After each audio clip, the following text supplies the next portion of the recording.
flag of the United States of America and to the republic for which it stands, one nation, under God, indivisible, with liberty and justice for all. Welcome to our August 1st Tiverton School Committee meeting. I'm going to ask for a motion to approve the consent agenda. So moved. Second. Last roll call vote, Mr. Dakotas, Yes. Mrs. Pavo, Yes. Mrs. Farnworth, Yes.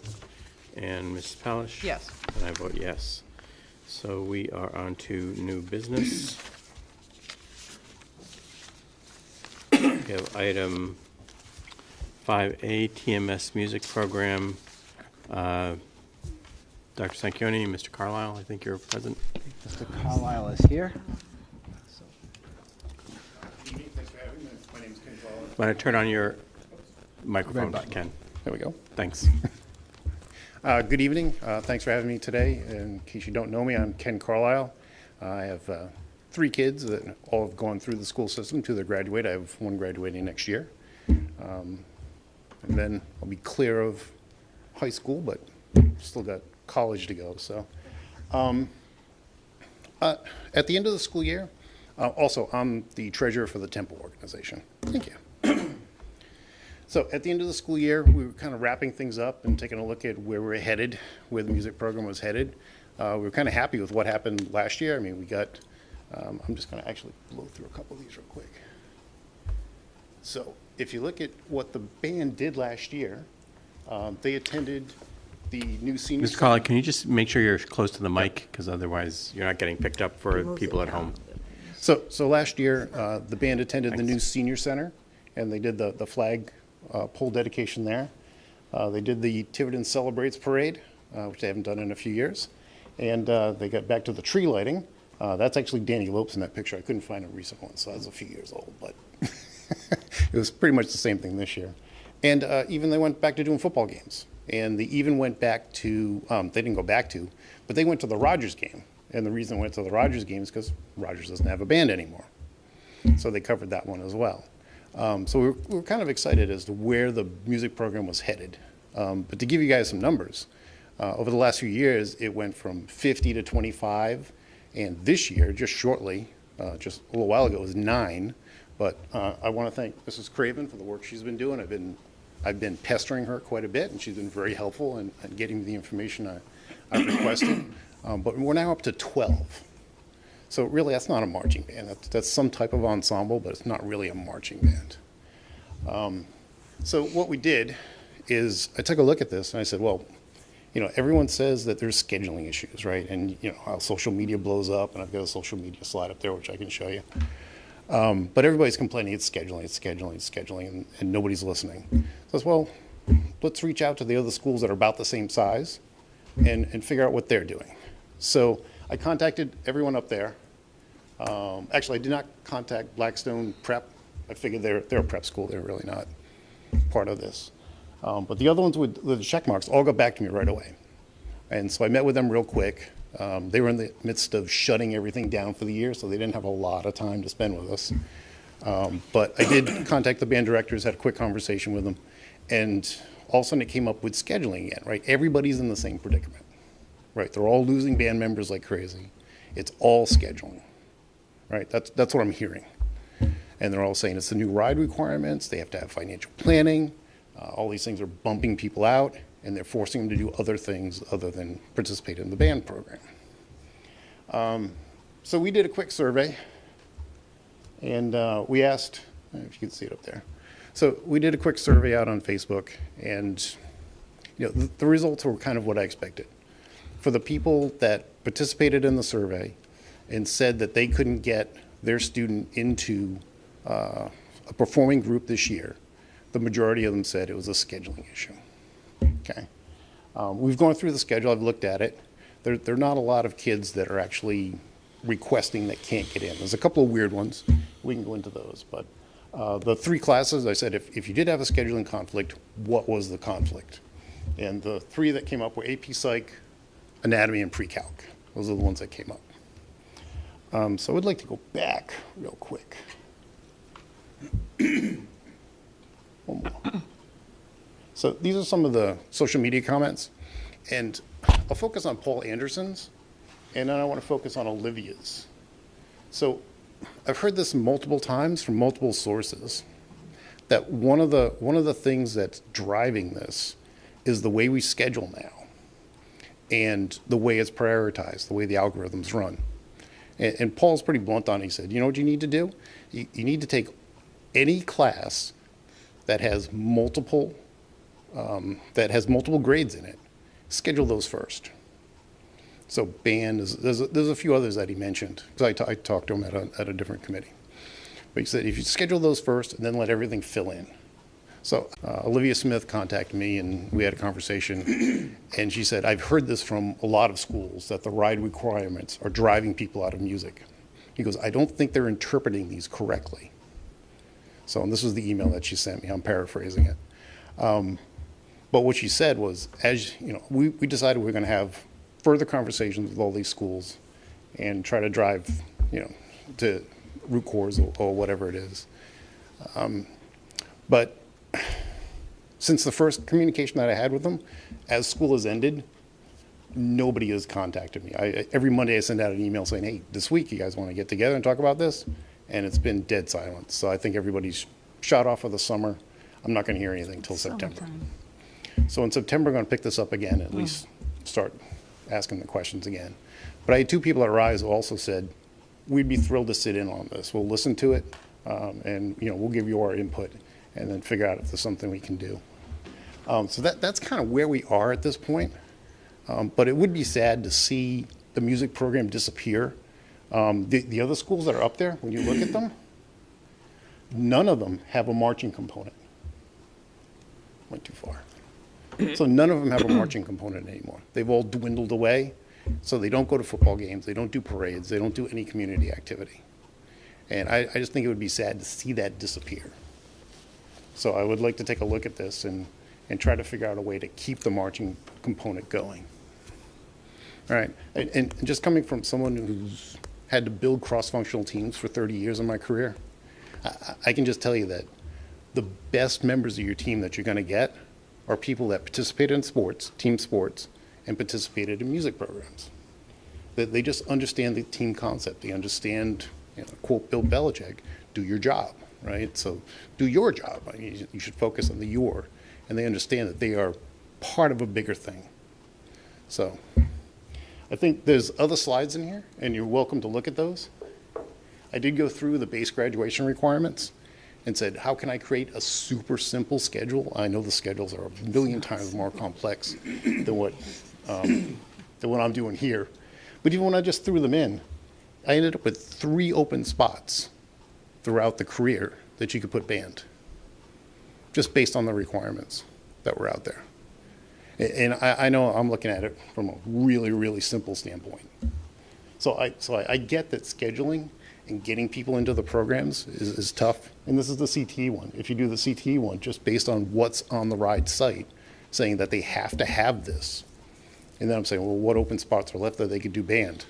You get 2. I mean, they don't have to be in the senior year, but I was just putting them in there and eliminating spots as quickly as possible based on the base RIDE requirements. And then I came up with 2 in the CTE program, 3 in the regular program.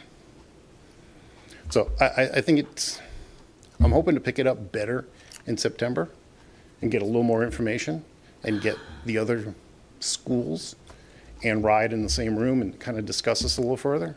But this is what I have at this point. So I just wanted to bring it to you, let you know where it's headed. And there is concern in the music community out there that if we don't do anything, the band will disappear. Okay, thank you. I'm going to open it up to questions from the committee. Mr. Dakotas, you want to go first? Thank you for preparing this. It's good to see it visually.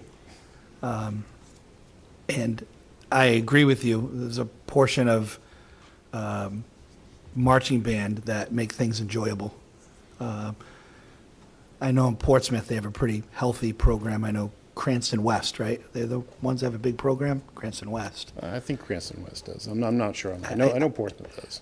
I know some of those schools have people that come to the football games to listen to the band at halftime, and they go home. They're not necessarily there for football. Even here, half the stands are filled with band parents. Right, yeah. So I think you hit the nail on the head that you want to keep the marching band. So I appreciate you showing this. I'm more of an observer just soaking this in right now, but I agree. Once you let it go away, it's hard to ever bring it back. And I think that's something that we have to look at. So thank you. All right. Appreciate Thank it. you. Ms. Pelish?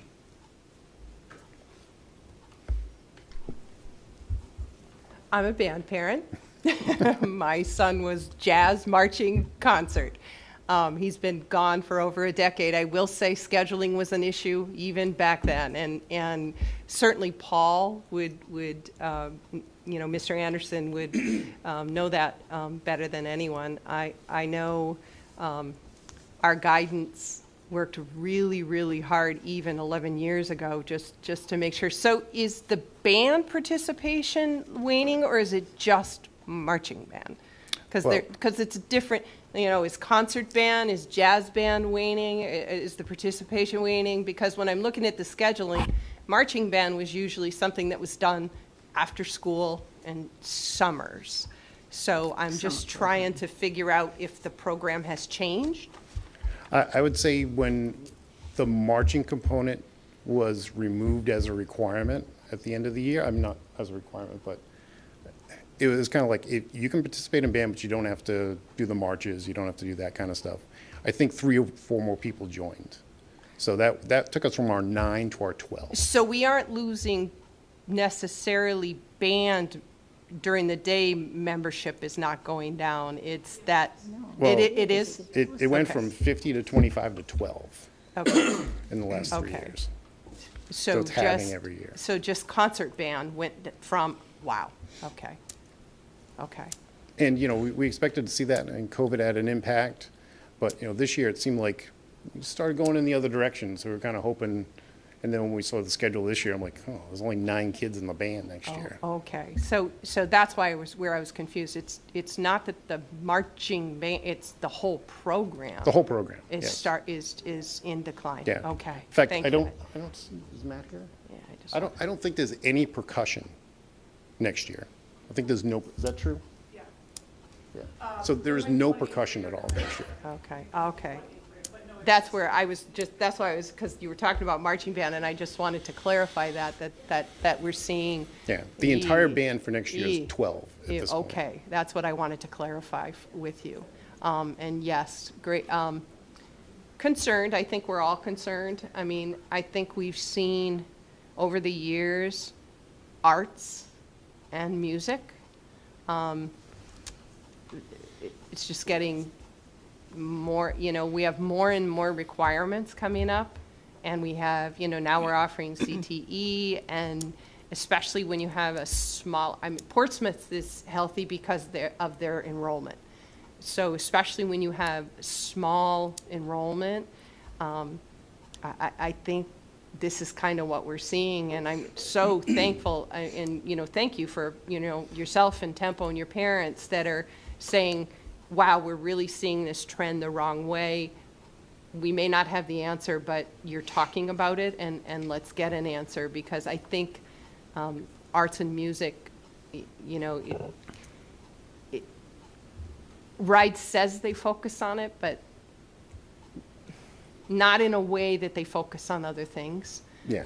So it's just, it's real easy to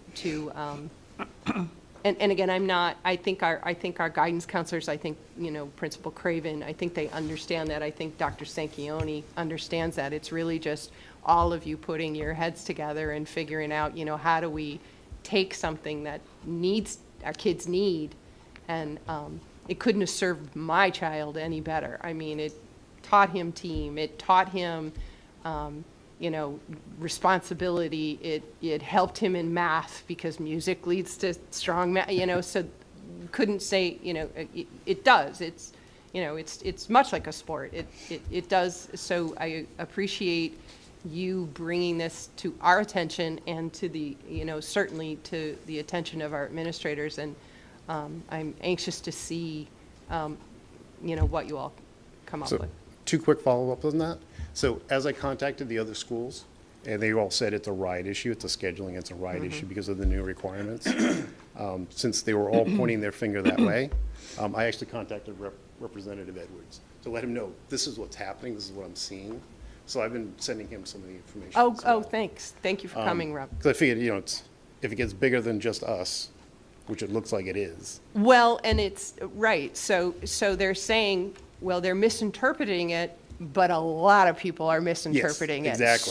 So that means to me, there needs to be some education from the state on, well, what are we misinterpreting? Why are we seeing this large scale, like you said, large scale across many schools where they're feeling like, art and music, aren't, can't fit into the schedule. So kudos to you for, reaching out to Rep. Edwards, and thank you for coming, Rep.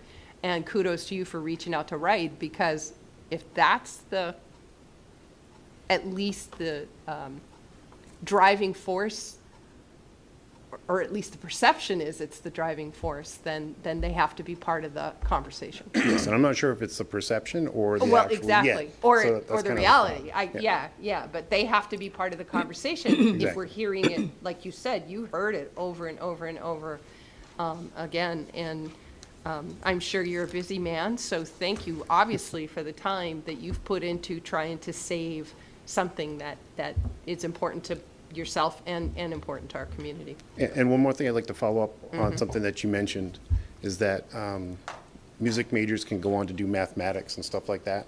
So as an IT manager for 30 years and building teams, in the early 90s, when we could not find anybody coming out of school with computer science degrees, and we're Music. going over to India, we started hiring music degrees that were coming out because they already had that mindset, and they were very easy to train to program computers. So I had a lot That's of music interesting. majors that ended up being coders for me.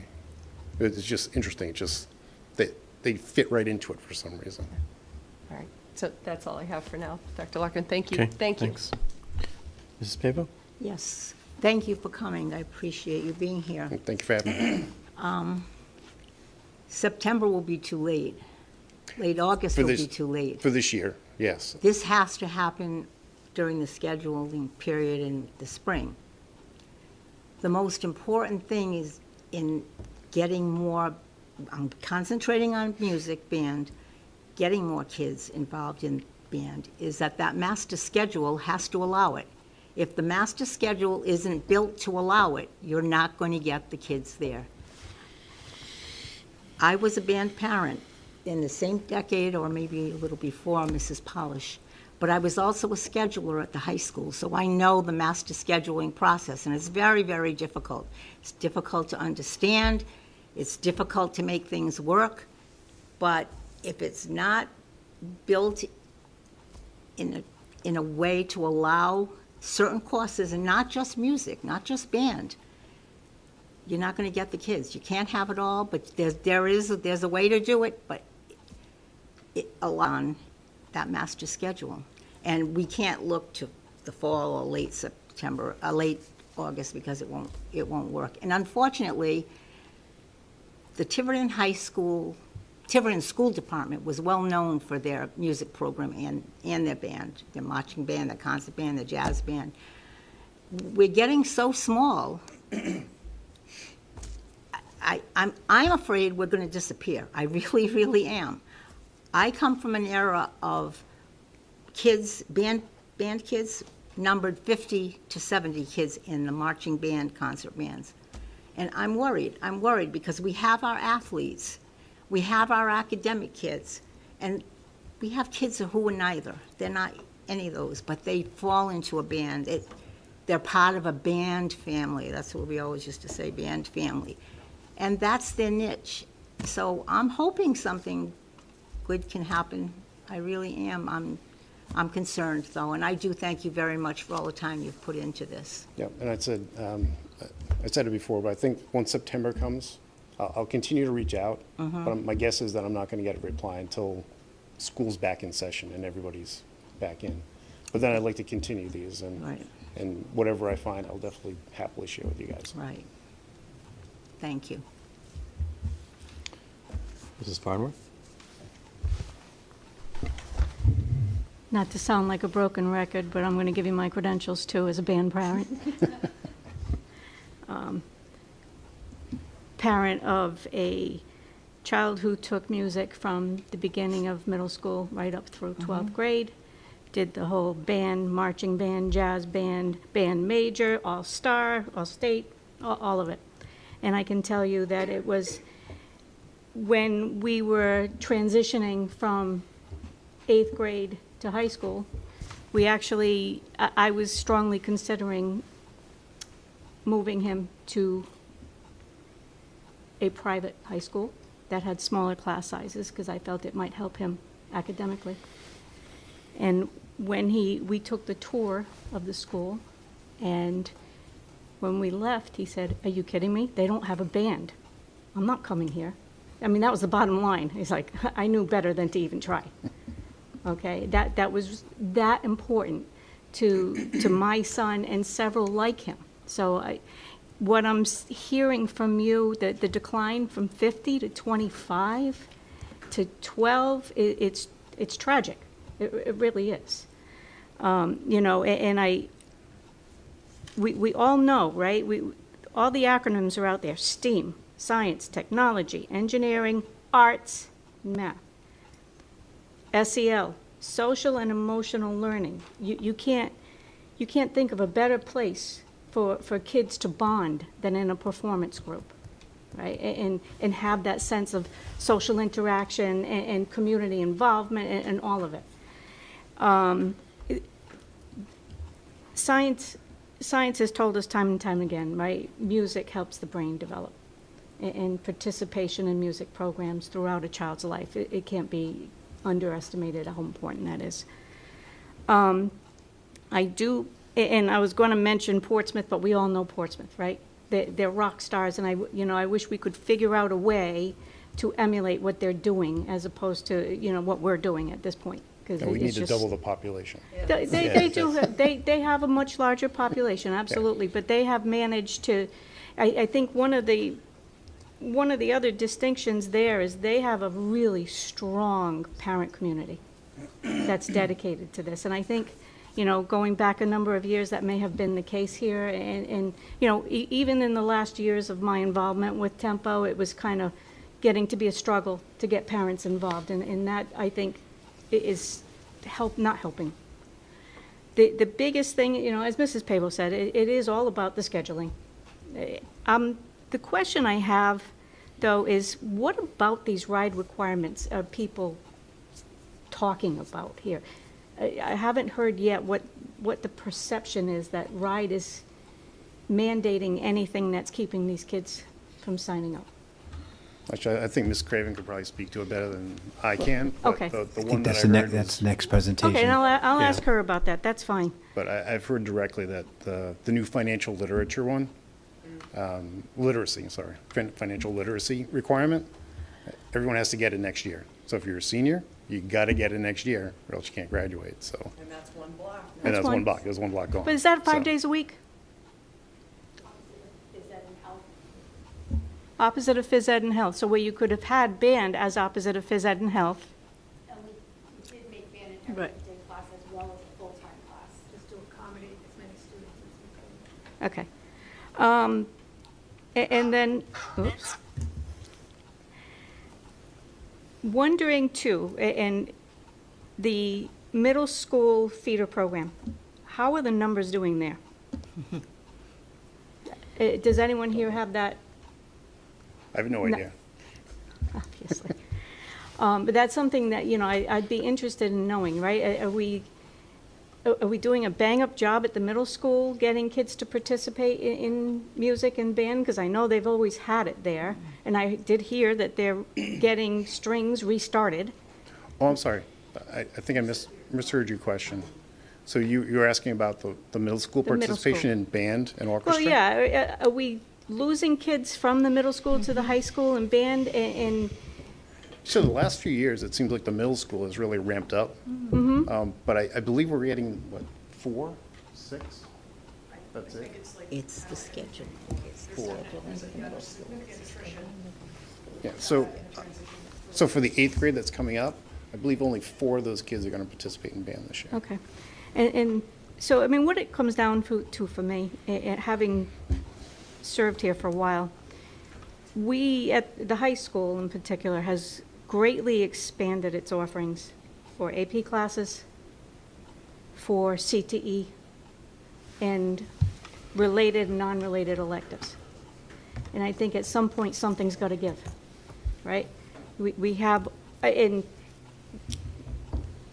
this point, unless we can figure out a way to make this work, we are knowingly saying that band doesn't matter. Because all of these other things are far too important. And I think that, you know, a lot of the kids traditionally who took in band are going to be your AP kids. Not all of them, but a lot of them. And you know, making sure that this doesn't conflict with AP is a very important piece. And to Mr. Anderson's point, it was always the approach, schedule band first. Because you had the kids from all 4 years involved. They had to be together to make that ensemble work. So, you know, whatever we can try to do to figure this out and bring it back, I'm all for. I think, you know, it would be really a sad thing on our part if we were to allow this to die, honestly. Thank you for coming. All right, thank you. Okay. All right.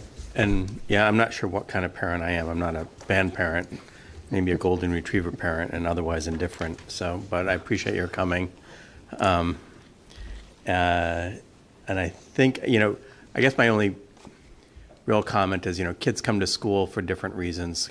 Some come for the sports, some come from the academics, some come because their parents are shrieking at them, some come because they are into arts and music and those types of things. And I agree, it's important that we not let this dwindle. And my intuition, I guess, is that the solution's out there, but it's got to be creative. And because we are facing lots of not just unfunded, but sort of unsupported mandates to do all kinds of different things. But I do appreciate your coming.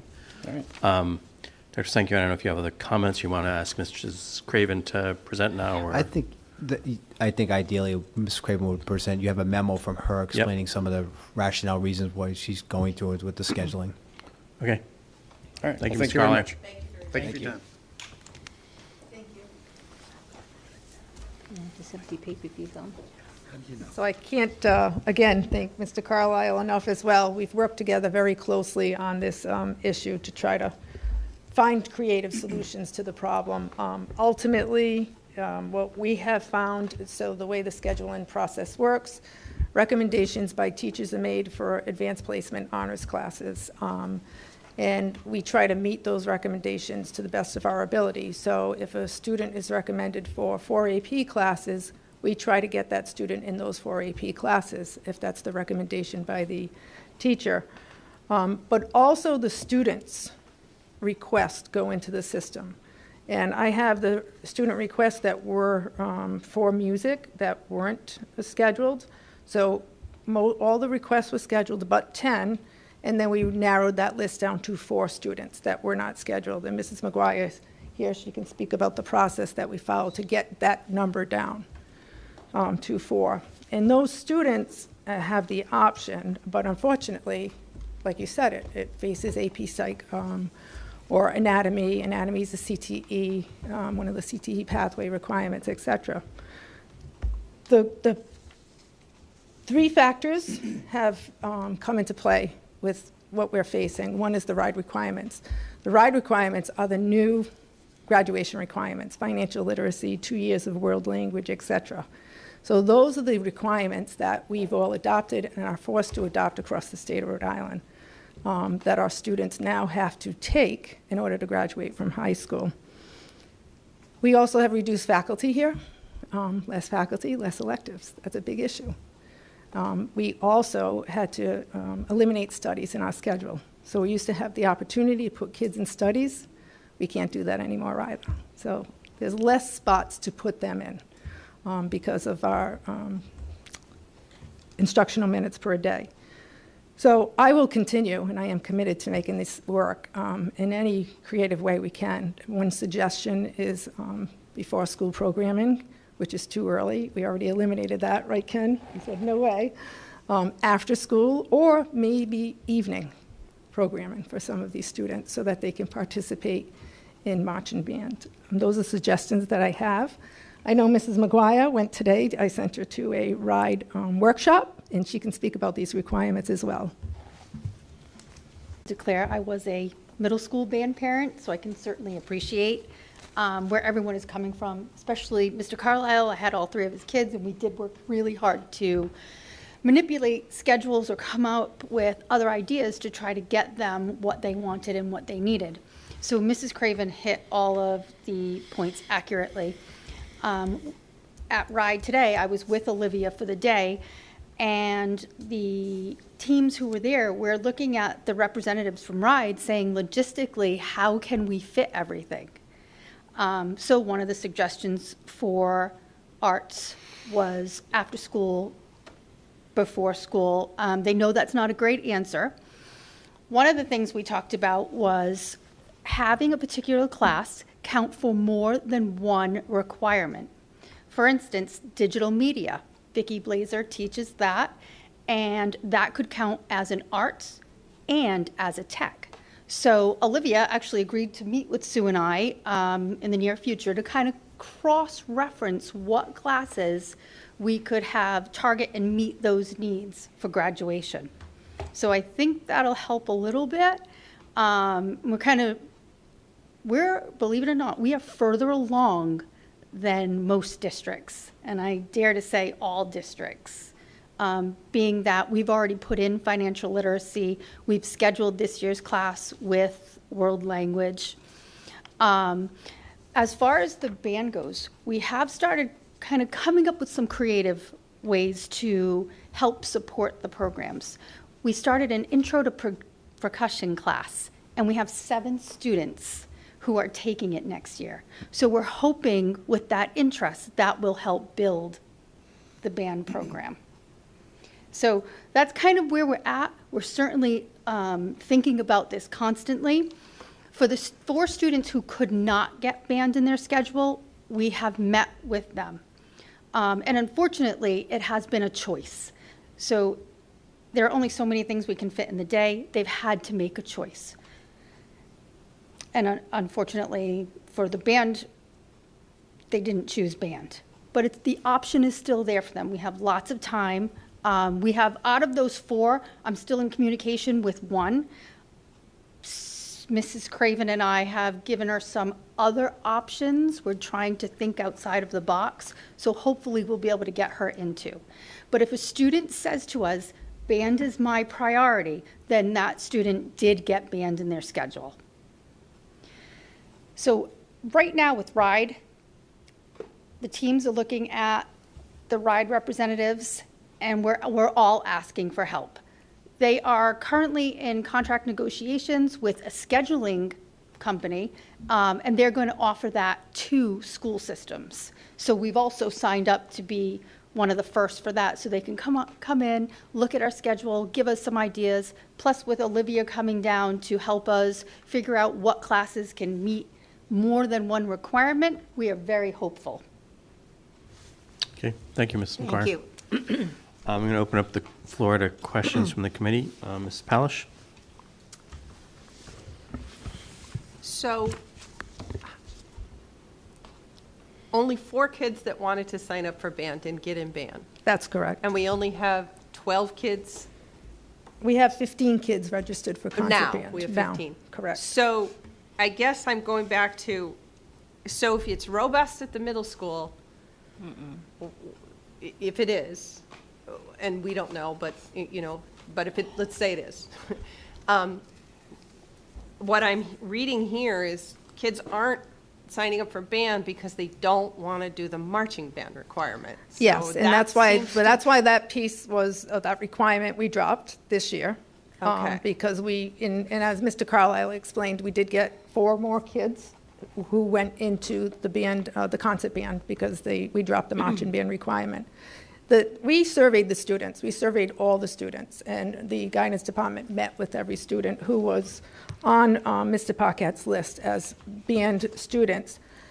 And a lot of the responses, unfortunately, are, we're just not interested in it anymore. So they want to go to football games and hang out with their friends. Which definitely, I mean, that even It's a factor. You know, that even happened, a decade ago. when Right, my kids- exactly. You'd have, because 6th, 7th, and 8th, just a different mindset. They get Right. up to high school, they maybe want to do sports, they maybe want to hang out with their friends. So that attrition definitely happened, but Right. nothing at this. No, I kind of know, this and the student degree. has changed. And as Diane spoke about, we offer a lot, right? And so Yeah. we have students who are taking all AP classes and following the graduation requirements for a college degree or college prep classes. And then they're also doing classes that would get them certified through 2 CTE programs. Right, I And was so going to say, is we they're have doubling so, up we have so because much now. there's so many other options. And I do. how long has our band director been in place? This is year? his second year. Second year? Okay. Yeah. Because I know there's been a little bit of turnover there, and Right. sometimes that certainly impacts Absolutely. the band program. You had Mike Alves there for, I don't know, felt like two decades. And then, I think sometimes when you have the transition, but he's been there now for 2 years. He's been there for 2 years, and he's been part of these conversations. I sat down with Mr. Paquette as well. He's had a I big- do want to say, though, I appreciate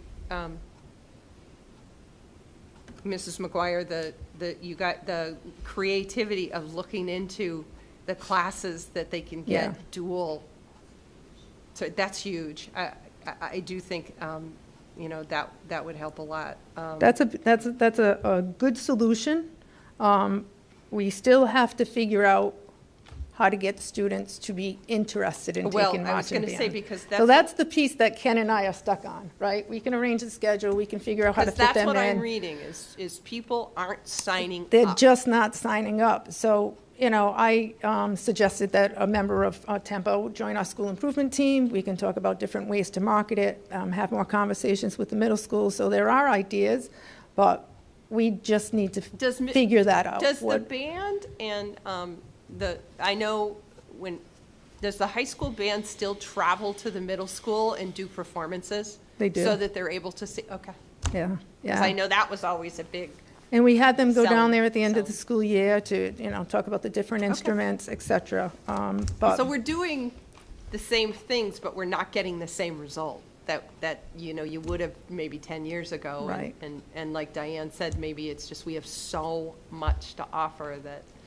Right, and then, you have students who wanted to take 3 AP classes, then Right. come to us with that perspective, saying, why are the AP classes pitted against each other? Because that eliminates them from taking the courses that they want, if they want to take more than one AP class. So it's a very difficult process. It really is.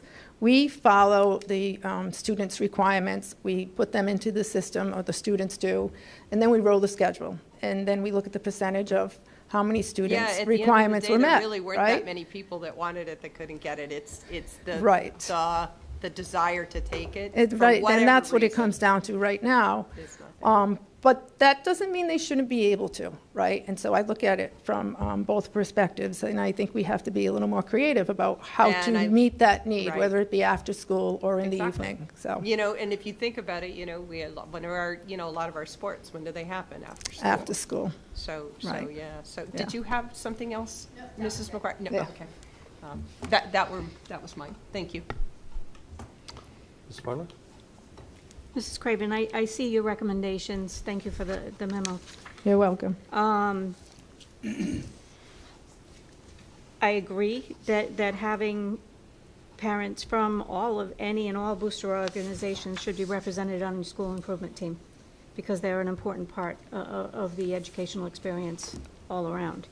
And if you don't have a Tempo parent now, I hope you do get one. One of the things that stands out to me here is marketing of the programs.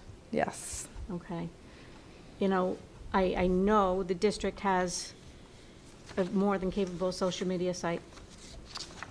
I've yet to see one music or arts-related post.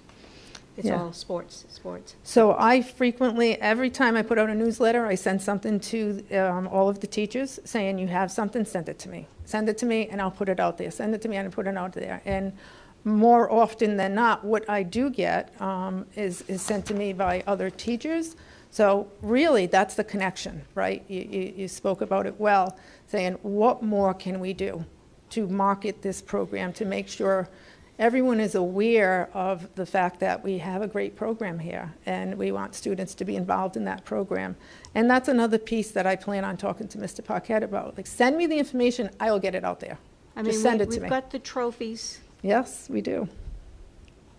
I know that the band this year actually had some success when they went to their competition this spring. I was so happy to see that. Heard them at graduation, thought they sounded great. Whatever, as a school board member, I can do to help promote music in our schools, I'm more than happy to do that. Yeah. You know, I really do think, though, the collaboration between the schools and the parent organization here is going to be really the only thing that's going to work here for the marketing side of this. The scheduling side is agree. something that our schools can, going to have to work on. But for the, getting interest in these programs is something that has to come about through a partnership with the parents. And certainly I hope we can do that. Absolutely. I do want to say that we have 137 of our students participating in a music class next year. That's a big chunk of our enrollment when we have 453 students. 137 students are signed up for piano, history of rock and roll. We have 3 sections of piano running because that's become very popular. Though I don't think music here is dying. I believe it has more to do with the marching band component, and so that's the piece we really need to work on, and the marketing is key. I agree. Mrs. Pavo? I'm all set now, thank you. Mr. Dakotas? All set, thank you. You're welcome. Okay. Thank you, Mrs. Craven. I don't know if there's any parents that wanted to speak who are here, but if not, You're welcome. Representative Edwards. Case you've taken over a ride, if you have, let us know. Yeah. Yeah, especially that representative from North Kingstown. Yeah. But we certainly could use their assistance. Yeah. If you have any money you would like to give us tonight. All right. Well, thank you guys. So I'm going to move on then to item 5C, approve final submission of the locker room capital project, capital needs submission to the town council, possible vote. Dr. Sanchioni. Thank you, Mr. Chairman. In your packet, you have a summarizing memo, gives you an overview of the locker room project. Then behind that, you have the complete architectural designs and overview of the project itself. I'm just going to highlight a few parts of the memo. Tonight, you're going to be asked to vote the final submission, the Stage 3 submission to RIDE. This project itself has been very well vetted through the administration, through multiple presentations to the building committee, working closely with our architects, the Brewster Thornton Group, and certainly the school committee has had multiple presentations along with the building committee, who is recommending it to you tonight for your final approval. In your memo, I've given you a possible funding plan, and I emphasize the word possible, but that's always a consideration the school committee should take. The estimate right now is $2.2 million. If we were to receive the requested amount from the town council, that requested amount was made last fall. It seemed to be somewhat agreeable. That was $1.2 million. There's a reimbursement coming back from RIDE from the $2 million of projects that we've already completed at $815,000. There's an opportunity to use $115,000 of PAYGO, which is the reimbursement off this project. That's about $990,000, which leaves a delta of about $70,000. And certainly, I think the school committee could look at multiple sources for that $70,000, but also knowing that the $990,000 is also being back to you, which could easily cover that $70,000. School committee should know that at this point, we've also already invested $300,000 in this project through our architects, through our OPM, and our commissioning agent. The design itself is, as you've seen multiple times, and again can see tonight and ask questions about it, is really going to enhance our physical education program and enhance the ability for our athletes to train and have a first-class facility. The other key part of this project is it does address multiple safety concerns. That side of the building that faces the tennis courts, are probably our weakest side of the building. This will allow us to put new doors there, a sound system that allows people who are on the tennis courts and on the field itself to hear announcements, and that's something that we took into strong consideration. One of the misnomers about this project is that, there was an original estimate of about 1.2 million, 1.3 million, and now it's at 2.2 million. And that did the design cause the project to increase its cost? The design has always remained the same from the RGB. The only thing that changed in the design was we moved the classroom portion from one side to the other. Had no increase in the cost. Brewster Thornton has provided you a memo ascertaining to that. The thing that caused the increase in the estimate was certainly the cost of materials and equipment, and maybe an underestimate of the scope, depth, and breadth of the project from inception. So the project, again, needs your approval moving forward. It also needs a funding source before we go out to bid. So we're fortunate tonight to have a couple of our friends here from the Brewster Thornton Group to answer any questions. And Christine, you going to do a little presentation? Okay, great. And you have, again, that complete architectural design and all the specs in your packet, too. So I'm going to ask for a motion to open the discussion to approve the request to the town council. I'll make that motion for discussion purposes. Second. Okay. Christine, you want to give us any gloss on what Peter has said already? Yeah, so Christine Shea with the Brewster Thornton Group. Peter's covered most of it, but just to give you an update, we submitted our 95% construction documents at the end of June. Those documents have gone through a internal peer review. The commissioners looked at it, the OPMs looked at it, the cost estimators re-looked at it. We've sat with Peter and Susan and Chuck to, go do a page turn, make sure all of the pieces and parts are good to go. We've collected all of that and we're ready to submit to RIDE for the last time, given approval tonight. They've given us approval within a couple of days, so we could go out to bid as early as next week if all goes well. Thank you. So just to, I guess, offer my own perspective a little bit about this too. The 1.2 million I think was always low, and I think that struck most of us as being low at the time. And then this has been something that's been in the process for about a year, so it's not surprising that it's at somewhere closer to 2.2 million. And right now, the town council, because of some of their scheduling issues with people being away, probably won't be able to take this up anytime in the next few weeks, but I still think we need to make the recommendation to them that they take it up. So I'll open the floor to other comments. Mr. Dakotas? The visuals are good. I'm someone that is in the gym quite frequently, in and around the gym, so I know I've said this before. Kicking in some of the safety additions that we get out of this is very helpful, and I'll say on record, I hope we can get some support from the town council to push it through. So, Thank you. thanks. Mrs. Pavo? I just have one question. Sure. What is PAYGO? Maybe everyone else knows, but So maybe actually I'll give a shot at that because as a layperson, so if a project is funded, then you can take 15% of the percentage that you are reimbursed from RIDE and receive that up front. So for instance, if you have a $200 project and you're going to be reimbursed at $100 or 50%, then you can get $15 up front as reimbursement from RIDE because it's 15% of that 50%. Okay. So is that? yeah. Just to clarify, it's 15% of your base rate. Yeah. It is not 15% of the whole project. So your Okay. base rate is 35. No, that's what I'm saying. So Yep. the project's $200. If your base rate is 50%, just to make Yep. the math easy, So $100, Okay. then it's 15% of that, or $15. And that is also in advance on your total final reimbursement. It's in advance. In advance. Yes. And you don't have to wait for it. Payments on the final reimbursements get paid in October and February, whereas this comes back to you directly to help offset sort of the pre-planning Okay. and the OPM type costs. Thank you, Jerry. Okay. Anything else? Nope, that's it. Ms. Farnwood? Dr. Sanchioni, you mentioned that we've already spent a significant amount with Brewster Thornton to prepare all of this.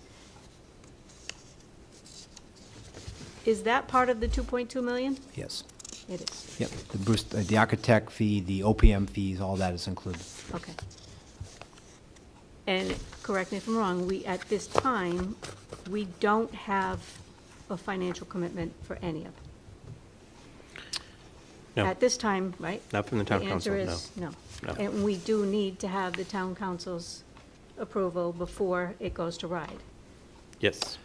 Not before it goes to RIDE, before it goes to bid. For RIDE, it only needs your approval tonight. That would, Okay. the stage, the next agenda item needs town The council stage two. approval. This doesn't. This Okay, needs just your Because this has approval. already been through the stage Yes, two process. exactly. Unfortunately, it has almost doubled in cost, and I'm concerned that we're not going to get So, funding. yeah, so I'll, I don't think it has doubled in cost. I think it was, 1.2 to 2.2, no, it's not double, but it's close enough. no, the original estimation was far below what it should have been. So, I Be guess. that as it may, I, it's what we went to the town with. If I may, Dr. Larkin? Yep. I think the important part to understand is when we went to the town last fall, you asked for 1.2 million, which was favorably received. But And you not also approved. asked if we could have the reimbursement from the projects of the 2 million. If you receive your original request and that reimbursement, you can fund this project as we've outlined here. And it would we'd be okay. Yeah, you're And the off by town still has to 70,000, which agree eventually you would get back again. approve it. I'm sorry? The town still has to agree to fund it. Correct, correct. But you're And- not asking for anything more than what you asked for last October. Yeah, no, I just want to point that out, right, that at this point in time, we don't have the funding secured. Correct. We do not. That's really it. But I guess have to make the point that it's inaccurate to say that the cost has doubled. It really has not. The estimate has, I mean, it's black and The- white. We had a the different estimate- estimate right, in the and the fall, we have a new one now. Okay, so the estimate has changed. The original estimate was inaccurate.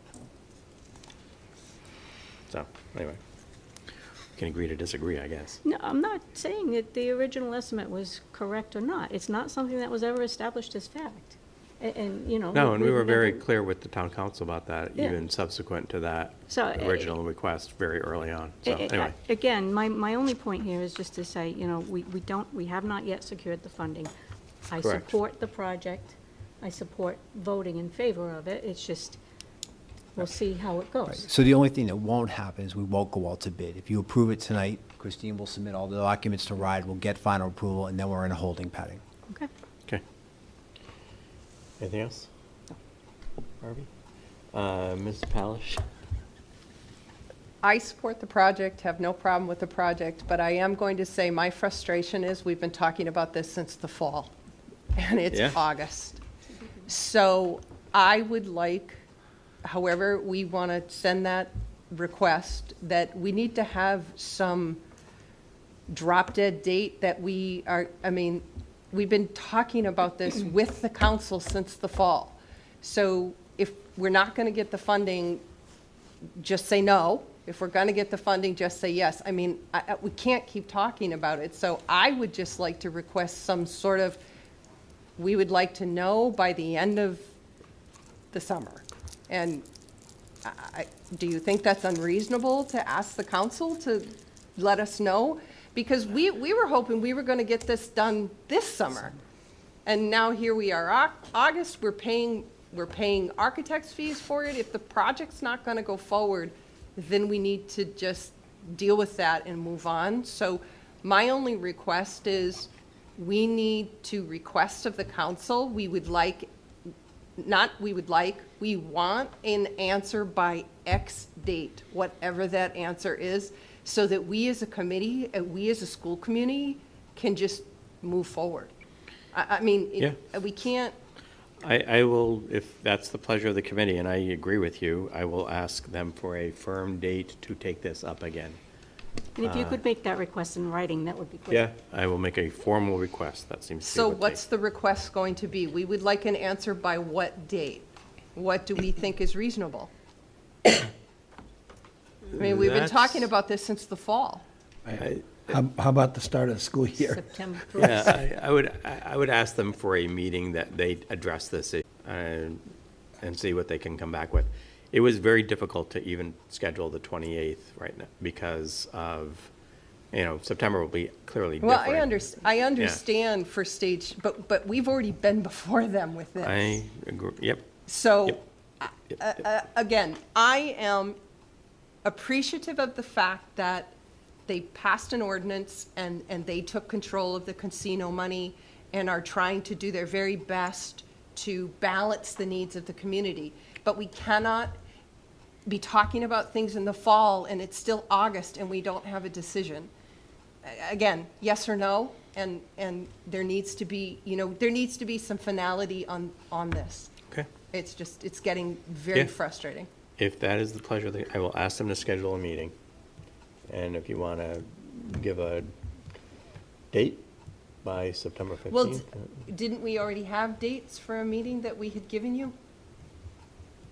We did that at the last meeting. Yeah, none of them worked. So right now, yeah, we were, there are, Well, so then let me this ask is this a bleeding into different other way. agenda items, but we can talk about Let it me ask since this we're a different posted. way of the committee. Yeah. Mike, Elaine, Jerry, Diane. Do we put our own deadline? If we don't hear anything by the beginning of the school year, do we just move forward and just get rid of this request? Because we can't keep spending money. We can't keep dedicating time and energy and our experts' time and energy to something that's just not moving forward. So if we don't get an answer, I mean, I guess that lets them off the hook, but at some point, we have to be accountable too and say, well, you guys, you know what? It's September, we don't have an answer, let's move on.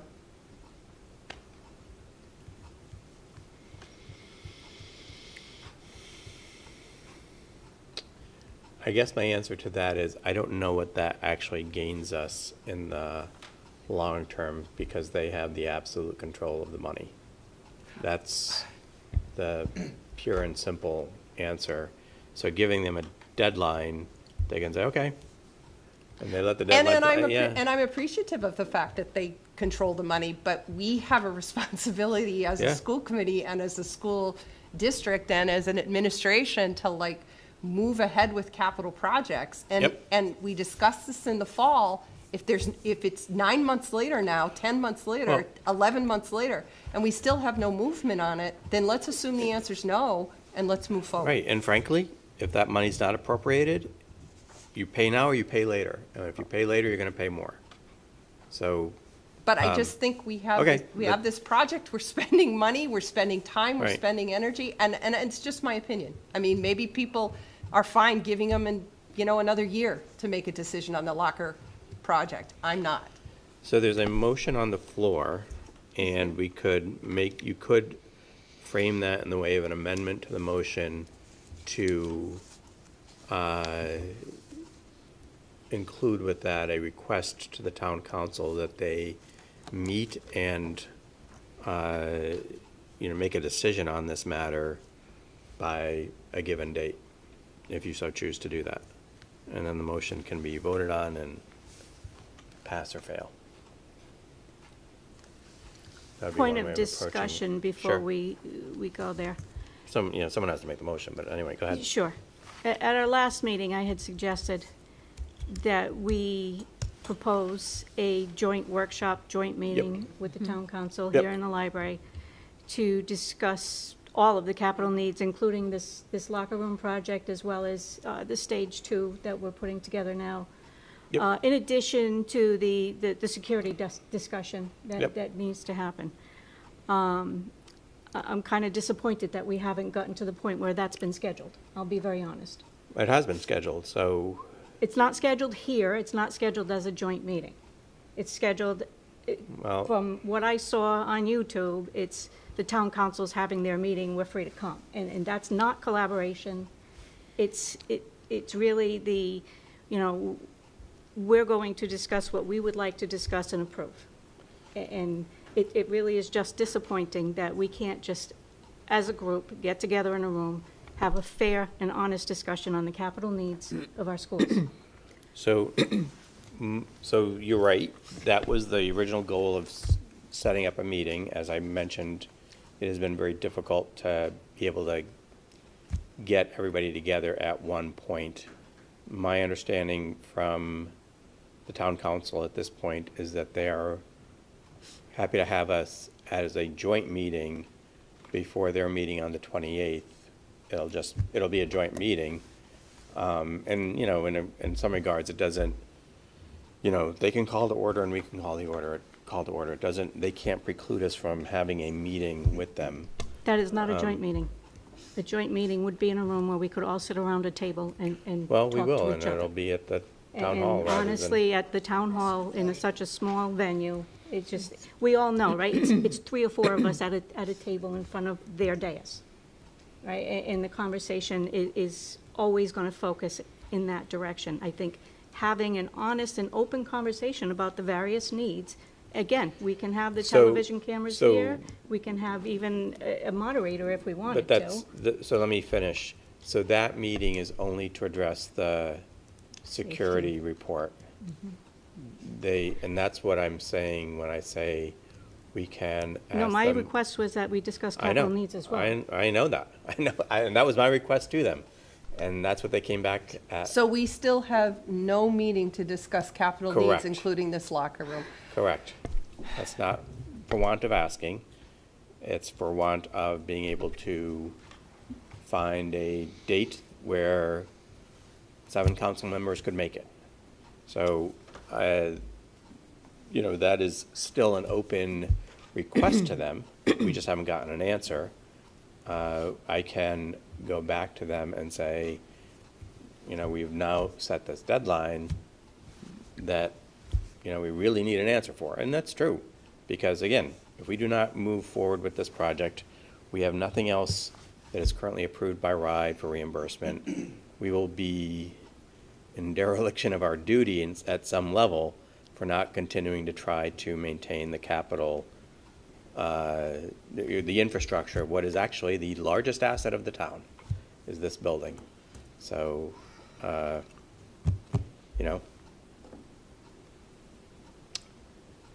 So the real question is, well, the motion on the floor is to Approve the project. approve the project. The question is, do you want to make an amendment to that motion to notify the town council that we would like an answer by a certain date so that we know how to proceed? And, our parents, our students, the town doesn't have some expectation that we're actually going to try and do something about locker rooms that have been sitting there for 60 years or close to it and look like they've been sitting there for 80 years. So, but if we give them a deadline, the deadline passes, then what do we do? Sad but true. Well, that's just it. I don't think at that point. And I will continue to try and schedule this meeting. It's not that I'm not trying. I'm trying very hard. I think, again, we're at the point where a written request for a meeting needs to come. The request has got to be written. Yeah, okay, I will be And happy to do go- that, and I'll happy to copy everybody. Yeah. It's Appreciate it. perfectly allowable. And don't, Mrs. DiMederos has been trying as well. She's had a difficult time being able to find a time when the entire town council can meet. I don't think you're ever going to get all 7 of them. And if you look at Maybe their not. attendance records, I don't know if they've had 7 in one room in months. So Not often. I think, as long as you can get the majority there, Yeah. that's really, what I was And they- gonna ask. that's they- what the quorum rules are for. They may need to settle for a quorum. Yeah. You're right. And I mean, we're not always here. True. you know, we often. Even physically, we're Yeah. not always here. So how about we approve it and we, in writing to Diane's point, we request a meeting. I will do that. I actually already have it on my to-do list. And I guess we'll put it on another agenda because, again, almost in October, November? When did we go? November. We're like 2 months away from So this this- being a year discussion, so. This is part of a stage 2 that was submitted last September. Well, this is my point. Yeah. And I understand they're busy, but, you know, this is important. Yeah. And, you know, I certainly hope the recent contentious relationship that seems to be building isn't part of this, you know, reluctance to meet. I would hope that it's not, but let's approve it, let's put out a request to meet. And again, if the answer's no, the answer's no, but we need an answer. We need to move forward. We have a lot of capital needs, we have a lot of safety needs, and if we're talking about, you know, if we're, I mean, 10, 11 months discussion on this stuff is really, that's just not that's gonna not be okay. We need to figure out a better way, to Diane's point. I mean, we owe our constituents better, all of us. Not arguing with you. Okay. So I think Probably the motion- wisely I not think wanting the- to say anything else. I think the motion as it is fine, you understand. the- Yes, I do. Any other comments or questions from the committee? I'll ask for a vote. Mr. Dakotas? Yes. Mrs. Pavo? Yes? Mrs. Farnworth? Yes. Mrs. Palish? Yes. And I vote yes. Thank So, you. Thank you, Christine. Thank you. Thanks, Chris. So next is item 5D, approve final stage 2 submission to RIDE, possible vote. Dr. Sanchioni? Thank you, Mr. Chairman. I call your attention to a document that's in front of you, and that's an adaptation of the one that was in your packet. We continue to work on that. So the Stage 2 is a document that we submit to RIDE that allows us to get reimbursed for projects. Currently, as Dr. Larkin has already articulated, the only approved project we have is the locker room project. And you want to have projects approved because our base rate is 35%, but with incentives right now, a lot of these projects can be up to 40 to 45, 50%, and really take advantage of that money that's only available till December of 2024. All the projects that are listed in the FY1 column are the projects that are going to be submitted or being requested to be submitted as part of the Stage 2 submittal.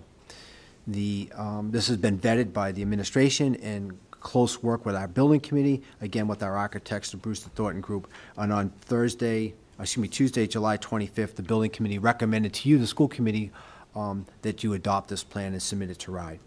Some of the financial understandings that's important to understand here. If you look at the total of the FY1 column, it's $11,683,258, and it was determined by the building committee to not exceed $12 million. So there's a lot of great projects on there that are being reimbursed. You can see what they are. I do want to specifically articulate, though, that when you get to safety and security, all the recommendations in the synergy report are included in this recommendation here. So we've gone through that with Brewster Thornton Group, made sure they've included. So the important part of the financials is if you're submitting, and I'm going to use a round number, it's 11.6, I'm going to say 12 million, that you are responsible then to fund half of that over 5 years. So let's say it's 12, that means it's $6 million. And the important thing to remember, though, is if we're funding $6 million, I'm going to use an estimate of 40%. Which we will, some of these projects will be 45, 50%, but say we're being reimbursed 40%, that's 2.4 million. That means the overall outlay by the town would be about 3.6 million, again, over 5 years. And that's what the building committee sort of determined, that is attainable, feasible, beneficial for both the schools and for the town as far as funding. So the school committee, it's important for you to understand this point, that what's on this list, we're not going to submit all $12 million at once. They'll go in just as the locker room project went in on a Stage 3, and the school committee has final say. You'll determine what the final things, whether it's the media centers go first, the science labs, the security things, you're going to have the final say. Certainly the building committee, the administration will all make recommendations to you, but just like you had a presentation tonight, whatever we're submitting, you're going to have the final look, final say at it. So again, you're being asked tonight to vote the submittal of the Stage 2, about $12 million, so we can keep these things moving, get them close to hitting that September 15th deadline so they can be then approved by RIDE and then eligible for reimbursement. We're fortunate tonight to have RT from Brewster Thornton Group here to speak to this project, so I'll call RT up. And Dr. Larkin, I don't know if you want to let her present or if you want to go to questions. I'm going to ask for a motion so that we have it on the floor, at least to open the discussion. I'd like to make a motion for discussion purposes to approve the Stage 2 submission to RIDE. Second. Okay. RT? And RT, as you're setting up, I want to make one other key component, that your approval tonight does require the town council's approval. So that would be the next step in this process. That's what Dr. Larkin was alluding to before it goes any further. So, RT? So after this step, it goes to the town council, and then the final submission would be September 15th. I have as you can see, that majority of our projects are interior health and safety. The next category is security, exterior health and safety, and then we have a few educational enhancement projects. So that is the overall breakdown. I have a few select projects to showcase our efforts towards creating. One of the projects is the Middle School Media Center, where the whole idea is to make the space a resource for students and teachers. And as you can see, we looked at creating a new experience within the confines of the existing library. So everything inside is new. And the green, as you can see, is the current reading specialist's office. And when we move it to the other side, it has windows. So that enhances the experience for the reading specialist. The orange is where you have a multi-program space, which can be which can cater to several programs in the middle school. And then the blue is giving the school the space as a resource.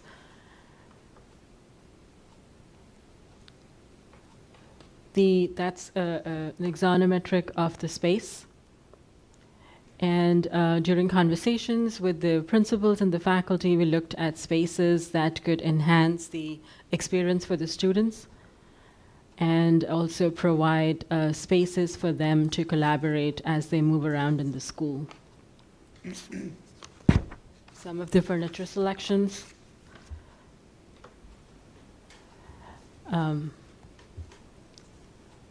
That's another select project in the Tiverton High School, where security, as we know, has been a big concern, and rearranging the office, which is on the left of the slide, it allows the admin suite to have a secured entrance and a secured vault, which is away from the entrance. So these are some examples of what we've been looking at. Okay, thank you. I'll open up the floor for questions. Mr. Dakotas? Thank you. I don't know if there's a lot of questions, but more of a comment, and this is maybe not to my committee, but to the town. I have a daughter that's going in 8th grade and soon will be coming to the high school, and I have a younger one that's going into 4th grade. And part of what I want and why I moved here was to have a community that wanted to support education. And part of what I've seen since I've gotten involved in looking at what we offer as a community is we don't get a lot of support to upgrade what we have. And we have some old facilities. And recently we've had a big city like Fall River or East Providence or soon to be Pawtucket who are going to build a new school. And I think we've done a good job with understanding that we're going to fix what we have. And I just wanted to make sure that the community knows, for someone like myself, when I talk to my daughter and we look at what we have, it's not all that appealing. and there's other places that have nicer facilities, and that's not what we want to do.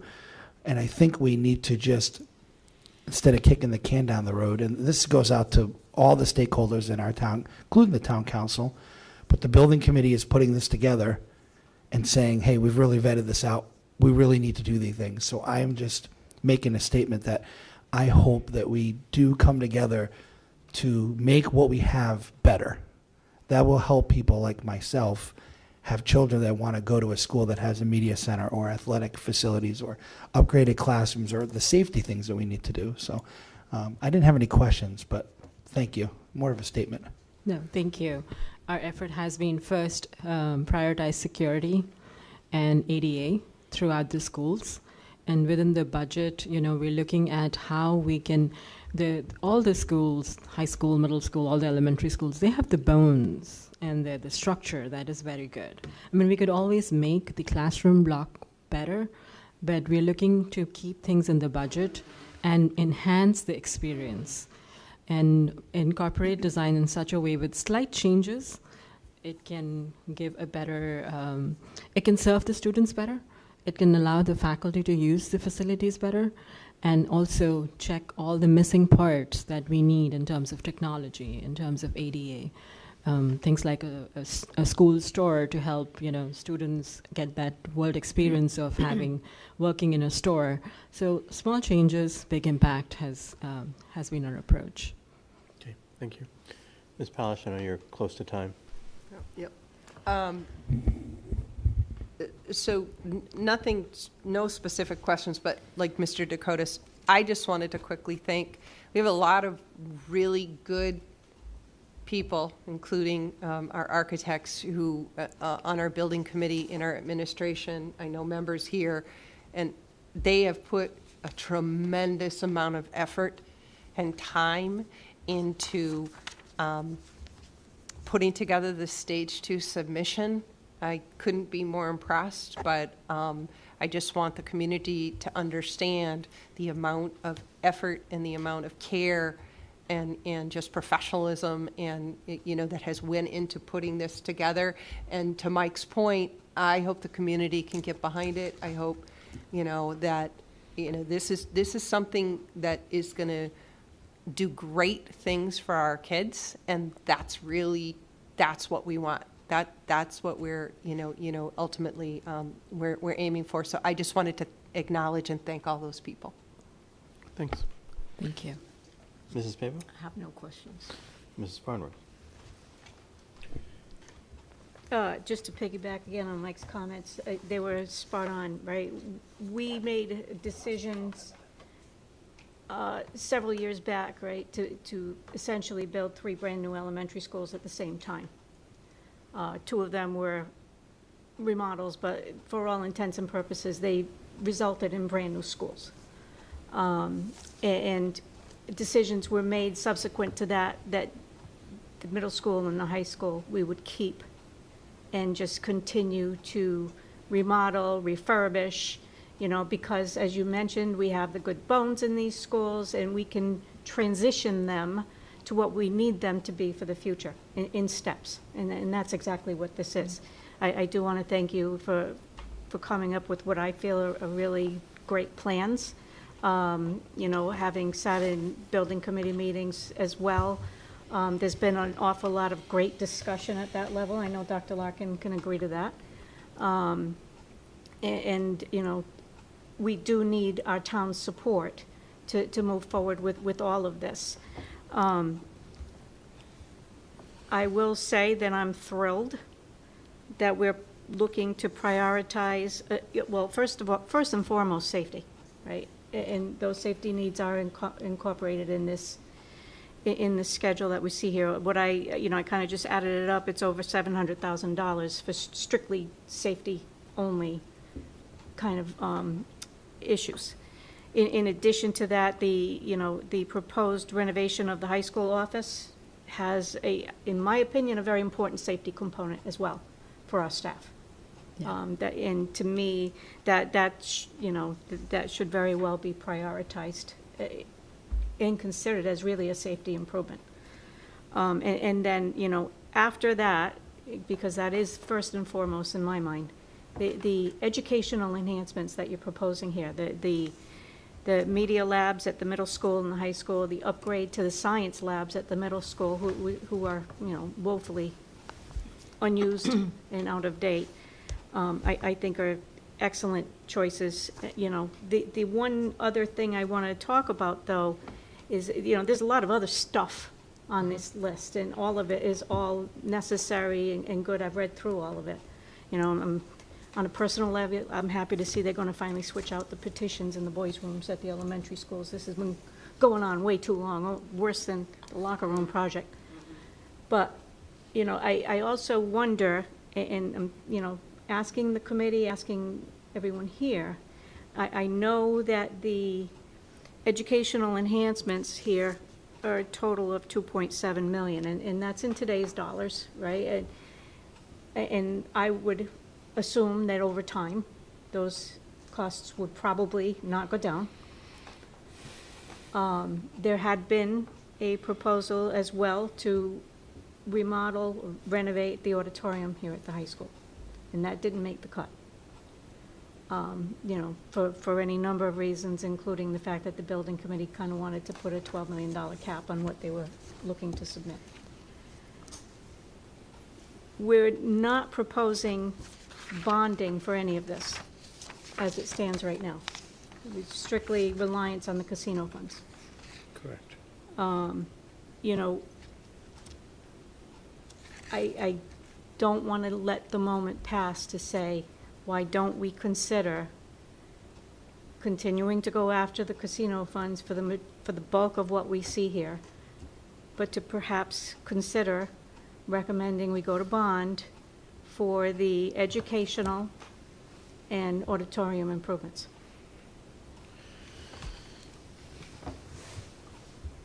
I don't want to let the moment pass, because if I say okay to this, it's forever. I hold my peace. I don't know how everyone else thinks about that.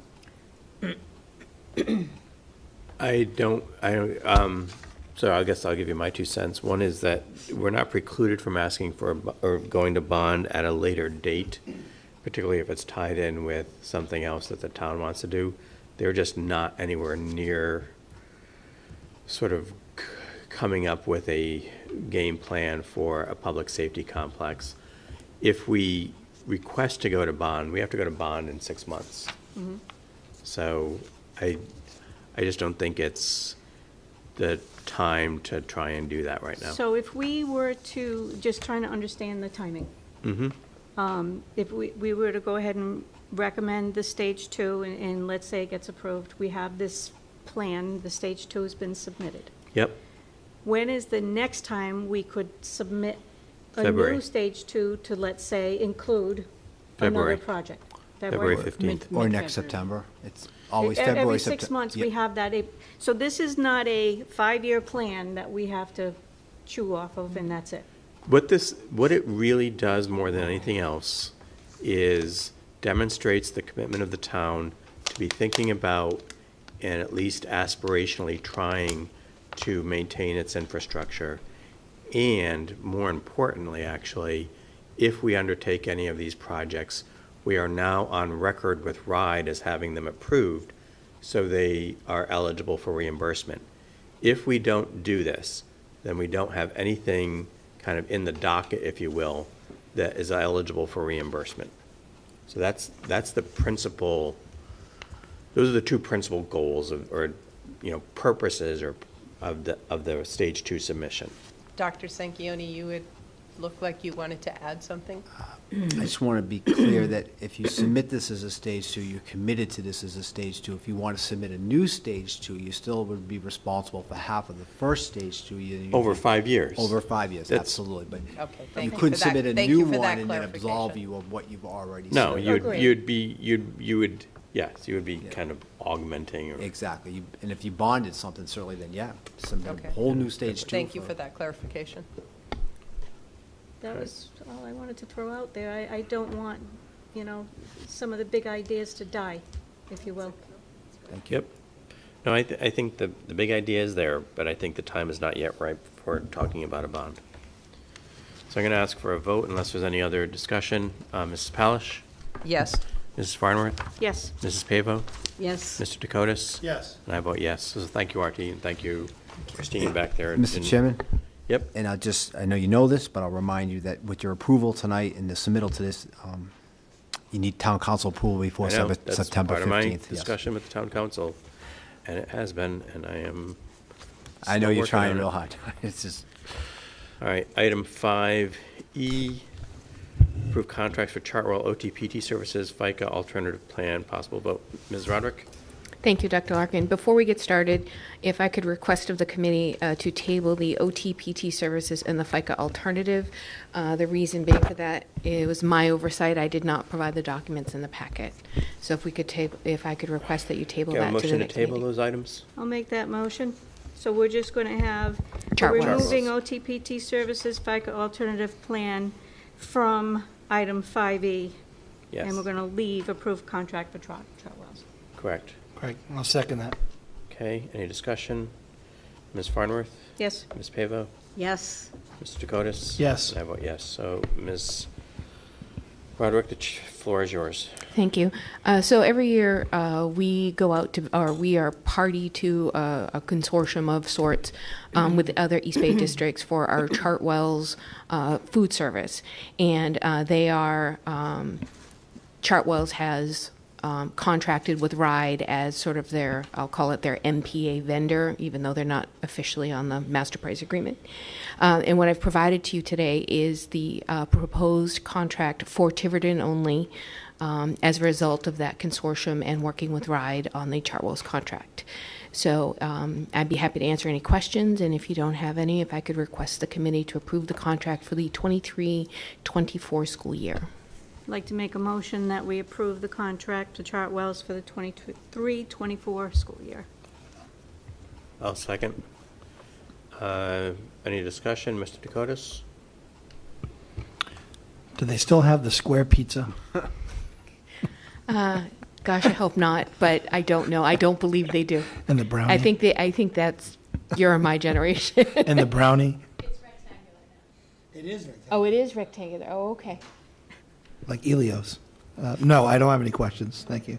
Mrs. Pavo? No questions. Ms. Farnworth? I do have one question, and I think it's the same question I probably asked you a year ago, so I anticipate you're ready for me. I am ready for you. Yes. I didn't even give her a heads up. I bet you she's ready. So on section 7, there's a discussion about how all of the regions are guaranteed to incur deficits of no more than certain dollar amounts, and Tiverton is by far got the highest deficit. Could you please explain? Absolutely. So part of that results from the number of free and reduced lunches that are applied for and provided. For some reason, Tiverton does not have high utilization. Therefore, our reimbursements are lower in that regard. Also, the past 2 school years, we've been operating under the summer food service program where every district that participated in it got 100% reimbursement for every meal served. That every year we have an annual report about what they call our net cash resources. So we have some money in the pot, and as a result of that, we are not allowed to increase or reduce, allowed to increase any of our school lunch prices. So that will remain steady, whereas all of our labor costs, product costs, and so forth will have increased as a result of inflation, supply chains, and so forth. And that's what it's based on. And how much is available that's been put in this quote-unquote pot? Will it offset this $84,000? Absolutely. Absolutely. I don't know the exact amount, but it's in the hundreds of thousands. That is in the school lunch fund separate lunch account. We have to maintain it separately from the general fund and can only be used for food service purposes. So until we drain that, Correct. we will continue to have the highest deficit number. Correct, because again, we are not allowed, until we reach a certain ratio, we are not allowed to raise our lunch prices. Okay. Well, I guess that's good news for the kids. It's great news for the kids. And I had hoped that some of the COVID era policies from the president and the USDA would have continued, where all children got all meals for free, like they do in some of our neighboring states, but that's not the case. I know there was an effort in our state legislature to try to do that as well, but I Yes. don't think it got anywhere, No. as a number of initiatives got nowhere. So the good news is that some of that fund balance in the lunch fund, we are able to replace some badly needed kitchen equipment at the high school and the middle school, and we've done a couple things at the elementary school. So we're actually, I believe, just replacing a new walk-in cooler at Pecasset. So because those two, all that equipment is failing, much like the rest of the facilities in the district. Okay, any other discussion? I'll ask for a vote. Mrs. Farnworth? Yes. Mrs. Pavo? Yes. Mr. Dakotas? Yes.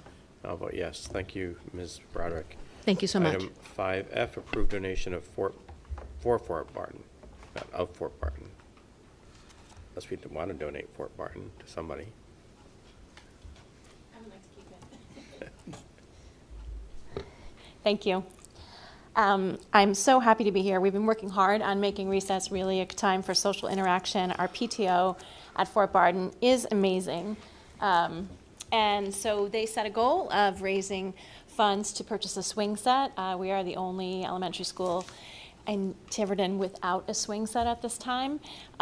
This was done throughout a series of fundraising, and incentives were provided. So you can see up there a rising fourth grader who raised the most money and actually received a nice incentive there.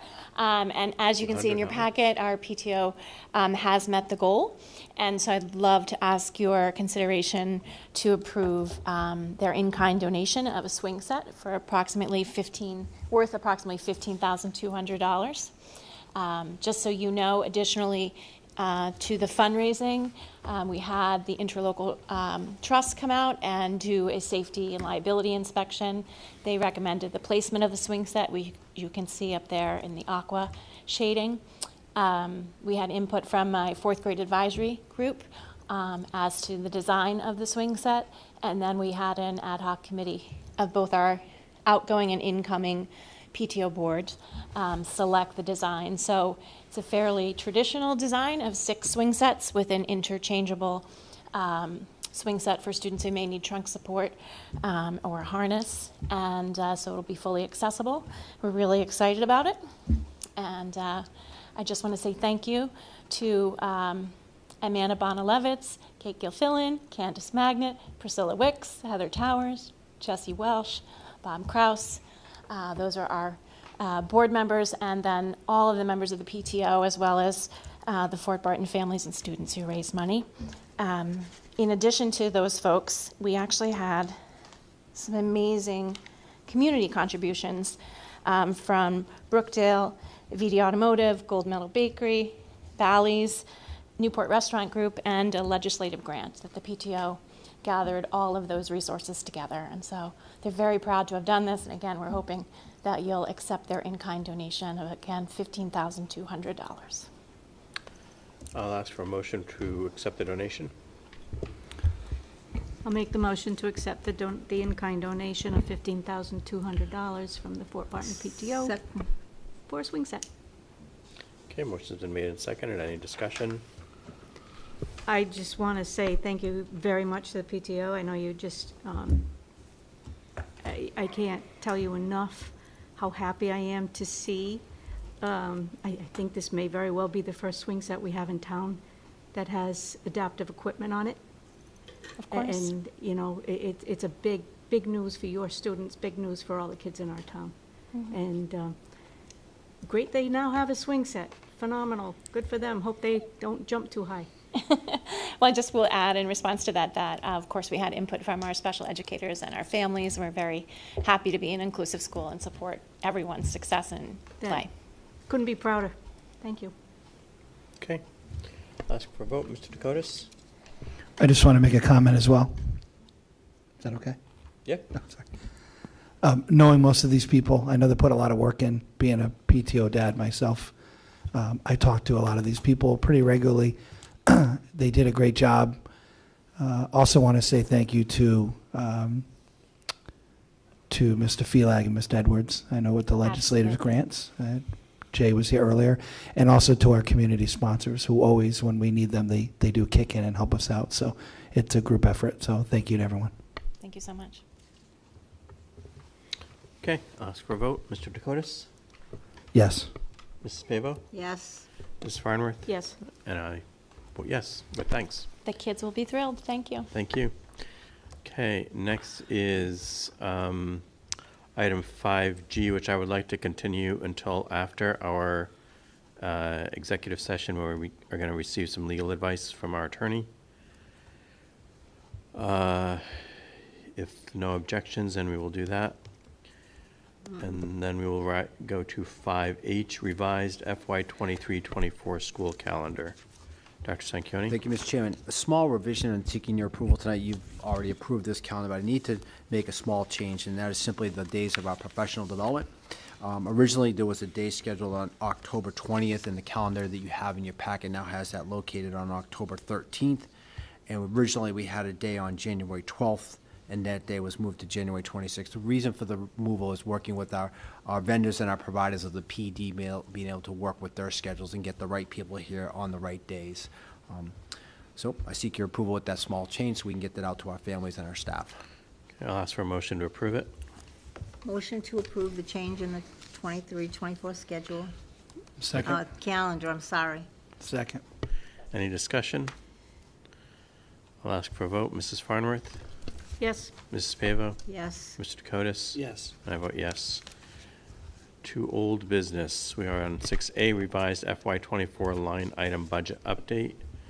Dr. Sanchioni? Thank you, Mr. Chairman. In your packet, you have a revised line item budget. The revised line item budget articulates the $36,465 that we picked up in state aid. Okay, I'll ask for a motion to approve the revised budget. I'll make the motion to approve the budget. Second. Any discussion? Mr. Dakotas? No. Mrs. Pavo? No. Mrs. Farnworth? No. Okay, I'll ask for a vote. Mrs. Farnworth? Yes. Mrs. Pavo? Yes. Mr. Dakotas? Yes. I vote yes. Item 6B, approval of revised BTG contract for Stage 2. I'll ask for a motion to approve the revised contract. I'll make that motion. Second. Dr. Sanchioni? In your packet, the only part of the revision is not the contract itself, but the financials that go along with it. I gave you a copy of the old financial and the new. The delta is $48,740 as a result of extensive work being done to prepare the Stage 2. Okay.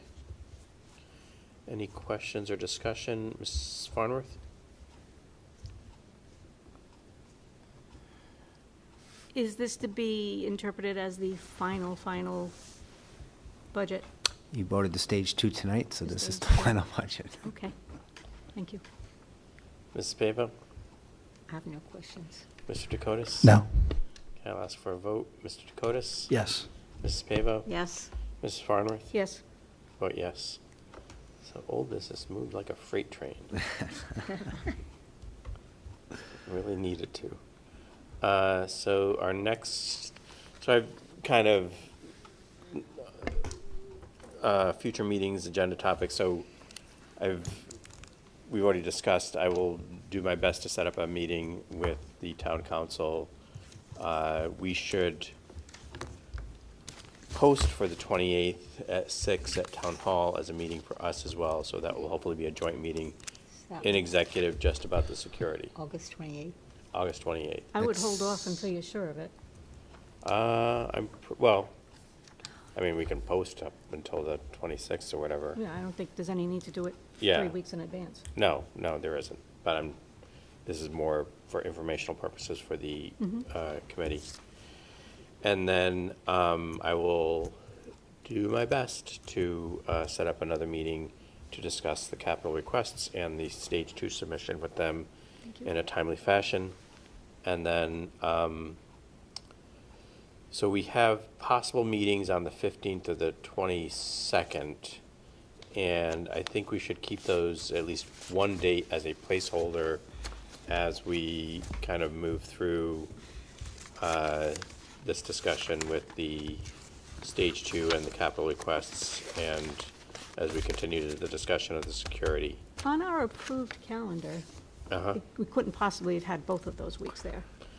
No, I think we have them as putting this out today to sort of figure out which days we're going to meet. If I maybe shed some light on that, your approved calendar has the 15th. You may recall, I asked you for the 22nd at one point because BTG was going to do some proposals on the Stage 2 after I spoke to them with the 7/15 deadline. I said, look, you got to get that quicker, so hence you got that tonight. So you had both dates, you just need to decide. If you want to keep your original date, it was the 15th. I'm available for either. Okay. Doesn't I just know that I think you may want, some people have conflicts. Okay. It is the Feast of the Assumption. I'll let you know what that is, if you'd like. Can't do the 22nd. I can't do the 15th. All right, so you're fine. All right. 22. It is. You two all set? Well, yeah, because I'm not here one of those days. Which one? 22, he's not here 15, Flip a coin. so Frankly, the 15th works better for me. looks better. Yeah. Okay, well, we just want to make sure The that 15th is one you can't? he can't. My daughter on concert that night. Okay. So why don't we, and who knows if we actually need to have it, so why don't we leave the 15th as is? Yep. And then I guess the next one after that, September 12th, although there's the August 28th. Okay.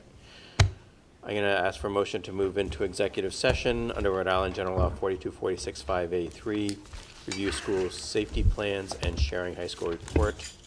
Rhode Island General Law 42465A1, job performance, character, physical or mental health, superintendent goals, and Rhode Island General Law 42465A7, legal advice regarding the FY24 budget. So moved. Second. Mr. Dakotas? Yes. Mrs. Pavo? Yes. Mrs. Farnworth? Yes. I vote yes. That was supposed to be not the FY24 budget.